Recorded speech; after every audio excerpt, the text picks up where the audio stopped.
આ છે તાપી જિલ્લાનું વડકુઈ ગામ। આ ગામની 1000 વસ્તીવાળું આ નાનકડું વડકુઈ ગામ છે।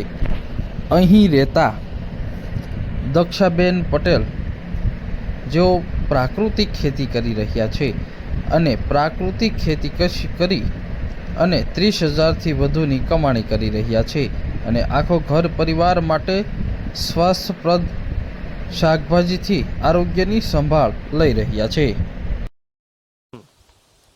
મારું નામ દક્ષાબેન કાંતિલાલ ગામિત, ગામ વડકુઈ, તાલુકો વિયારા, જિલ્લો તાપીની રહેવાસી છું અને હું 5 વર્ષથી પ્રાકૃતિક ખેતી કરું છું અને અમને આત્મા પ્રોજેક્ટ દ્વારા તાલીમ આપવામાં આવી હતી।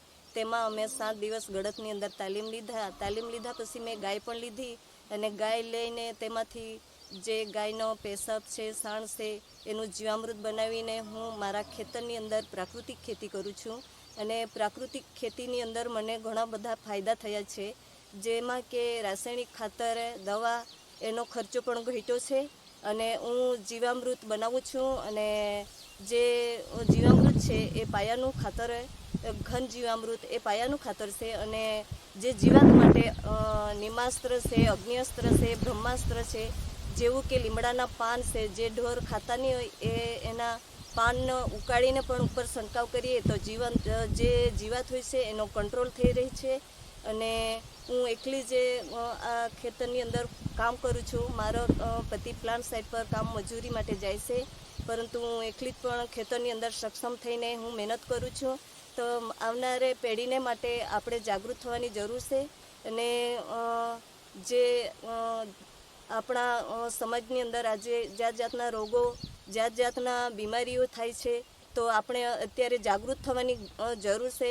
આપણા રાજ્યપાલ છે, આપણો સરકારે જે પ્રાકૃતિક ખેતી તરફ દોરી રહ્યા છે, ત્યારે મારા ખાસ મારા ખેડૂત મિત્રોને જણાવવાનું કે આપણે પ્રાકૃતિક ખેતી તરફ વળવું જોઈએ। આ મહિલા 12 ધોરણ સુધી અભ્યાસ કર્યો છે, ત્યારબાદ પતિ સાથે તેઓ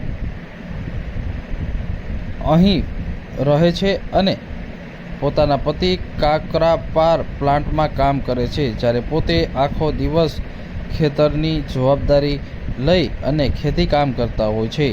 દક્ષાબેનનો 2 વીઘા સુધીની જમીન છે, જેમાં પ્રાકૃતિક ખેતી છેલ્લા 5 વર્ષથી કરી રહ્યા છે। ખેતરમાં ભીંડાનું વાવેતર કર્યું છે। ટૂંક સમયમાં જ આ ભીંડો તૈયાર થશે। કેટલાક સમય પૂર્વે તેમણે આત્મા કચેરી દ્વારા તાલીમ પણ લેવામાં આવી છે।